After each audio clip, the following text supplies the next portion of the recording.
Ya, bismillahirrahmanirrahim. Assalamualaikum warahmatullahi wabarakatuh.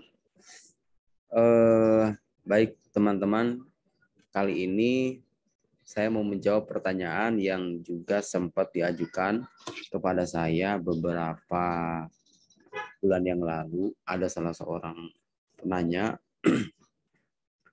mengajukan pertanyaan ini dan saya kira jawaban untuk pertanyaan ini barangkali lumayan penting bagi sebagian kawan-kawan yang berniat untuk mendalami ilmu logika. Pertanyaannya sederhana sebetulnya. Cukup nggak sih kita hanya mempelajari buku-buku logika dasar? Nah, kalau dalam tradisi orang-orang pesantren itu biasanya kitab paling dasar yang digunakan untuk mempelajari logika atau mantik itu kitab Sulam Munawwarah atau Sulam Munawwarah gitu ya. Kitab Sulam Munawwarah ini atau kitab Sulam Muraunok gitu kan dalam beberapa versi begitu. Kitab Sulam Munawwarah ini memang harus diakui ya, sejak dulu sampai sekarang itu banyak mendapatkan perhatian dari para ulama muslim secara khusus. Nah, kalau suatu kitab sudah mendapatkan perhatian luas, itu artinya kitab tersebut berisikan informasi yang padat, uraiannya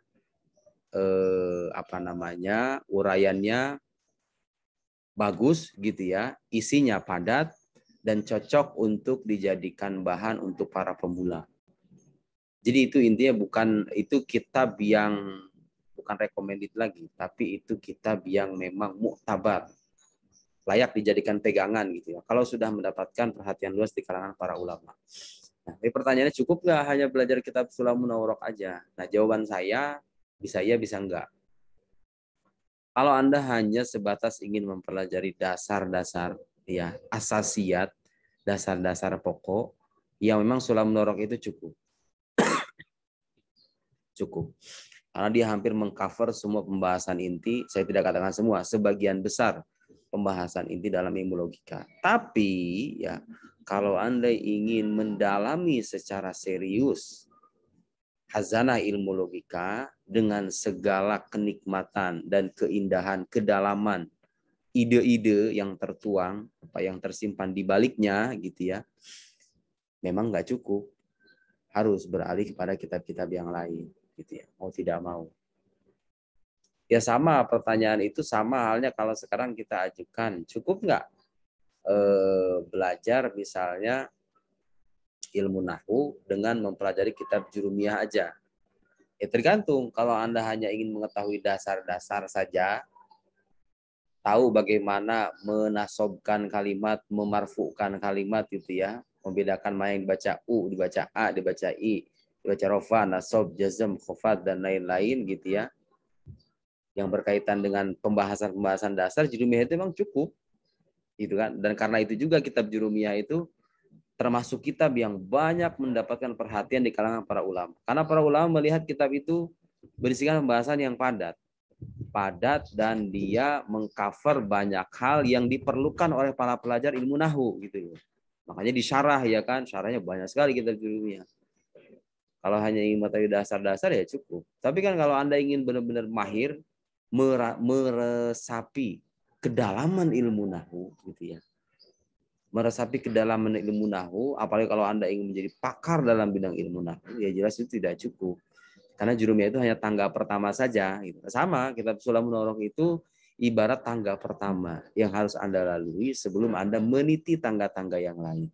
Dan kalau Anda ingin mendalami filsafat Islam, ilmu kalam gitu ya, memang mau tidak mau Anda harus meningkatkan level gitu ya. Jangan hanya berpaku pada kitab-kitab yang dasar saja gitu ya. Tapi itu harus dipelajari gitu loh. Jangan sampai Anda meloncat ke kitab-kitab yang tebal tapi kitab-kitab yang tipis dilewatkan. Belum belajar jurumiyah tapi udah belajar alfiyah. Itu Anda salah alamat. Anda akan celaka gitu. Sama kayak orang pengen manjat pengen menaiki suatu bangunan melalui sebuah tangga tapi dia langsung loncat ke atas, jatuh dia. Dan itulah sebetulnya salah satu problem yang dihadapi oleh sejumlah pelajar ya. Dia meniti ilmu itu tidak secara bertahap tapi ingin loncat ke atas. Ketika sudah selesai di atas, dia terpaksa harus buka-buka lagi yang dasar-dasar itu. Karena dulunya nggak dilewati. Padahal mestinya begitu. Belajar logika juga begitu ya. Harus dari dasar-dasar terlebih dulu. Mulailah dari yang paling dasar. Kalau Anda hanya ingin mencukupkan diri sampai di situ, tidak terobsesi untuk menjadi ahli dan merasakan. Jadi saya bisa berikan perumpamaan begini. Ini pantai ya. Background yang saya gunakan ini pantai. Anda perhatikan orang yang menyelam pantai ke dasar lautan gitu ya. Dan dia menemukan kekayaan laut yang sedemikian indah, termasuk mutiara-mutiara yang ada di dalamnya. Sama nggak perasaan dia dengan orang yang hanya menatap pantai dari kejauhan saja?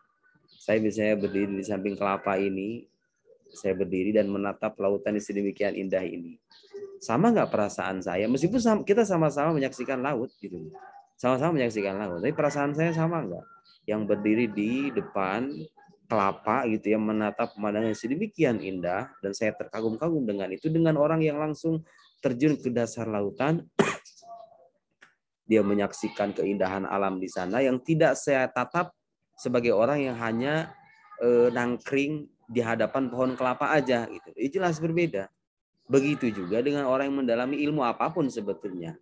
Nah, orang yang ingin merasakan seperti apa sih kedalaman ilmu logika, kekayaan yang ada di dalamnya, mutiara-mutiara keilmuan yang tersimpan di baliknya, tidak cukup bagi Anda hanya mempelajari kitab dasar aja. Memang harus pada akhirnya meningkatkan level itu. Dalam banyak hal ya, dalam banyak hal. Nah, saya kira mudah-mudahan ini menjawab pertanyaan tadi sekaligus memberikan sedikit panduan bagi teman-teman yang ingin mendalami ilmu ini. Saya tidak bosan-bosannya untuk menegaskan kembali lagi bahwa mempelajari ilmu logika itu bagi siapapun itu hal yang niscaya. Kenapa dikatakan niscaya? Karena logika adalah pengantar semua ilmu. Kenapa dikatakan pengantar bagi semua ilmu? Saya sempat jelaskan di dalam sebuah tulisan. Karena dalam setiap ilmu kita akan berjumpa dengan istilah-istilah, konsep-konsep yang jumlahnya berlimpah sekali. Dan repotnya kalau kita membiarkan diri kita atau orang lain mengkonsepsikan atau menjelaskan istilah-istilah tersebut semaunya dia, terlahirlah perdebatan-perdebatan kusir yang tidak bermanfaat dan kontraproduktif itu. Anda bisa melahirkan kesimpulan setelah Anda paham kan istilah-istilah yang Anda jadikan premis di balik kesimpulan itu. Gitu ya. Nah, Anda tidak mungkin bisa memperjelas itu dengan penjelasan yang logis dan rasional kecuali Anda mempelajari kaidah perumusan definisi di bahasa dalam ilmu logika. Dan setiap ilmu pasti memuat pernyataan-pernyataan yang belum dipastikan kebenaran dan kesalahannya. Nggak tahu ini benar atau salah. Menguji Anda mau mendalami ilmu apa saja pasti ada. Politik lah, ya hukum, ya geografi, ya sosiologi, ya ekonomi. Apalagi ilmu agama, ya tafsir, ya hadis, ya fikih, ya usul fikih. Ya apalagi ilmu kalam. Gitu ya. Setiap ilmu pasti memuat itu pernyataan-pernyataan yang memerlukan pembuktian itu. Dan kalau kita tidak bisa, tidak punya perangkat untuk menguji kesahihan pernyataan-pernyataan itu, kita akan terhanyut dalam kebingungan. Gimana ini benar atau salah? Gimana cara membuktikan kebenarannya? Apa itu kebenaran? Bagaimana tolak ukurnya? Bagaimana cara merangkai argumen? Gitu. Bagaimana cara merangkai dalil? Dalam kehidupan sehari-hari kita sering berjumpa dengan orang semacam itu. Orang yang sedikit-sedikit bertanya dalilnya apa? Dalilnya apa? Ya mending kalau yang bersangkutan cukup dengan dalil dari Quran dan hadis. Kalau dia percaya dengan kesahihan Quran dan hadis, kita cukup kutip Allah berkata begini, Nabi berkata begini, hadisnya sahih, berasal dari Al-Quran. Selesai sudah. Bagaimana kalau Anda berdialog dengan orang-orang yang tidak berkeyakinan, orang-orang ateis, orang-orang non-muslim, yang tidak percaya dengan kesucian Al-Quran dan kesahihan sunnah? Mau tidak mau, Anda harus menggunakan perangkat yang menjadi semen perekat antara Anda dengan dia, yaitu rasionalitas, akal sehat. Disitulah pentingnya ilmu logika sebagai bekal kita untuk membangun argumen-argumen yang rasional, yang meyakinkan ketika kita berdialog dengan orang-orang yang berbeda keyakinan atau hatta yang tidak berkeyakinan sekalipun.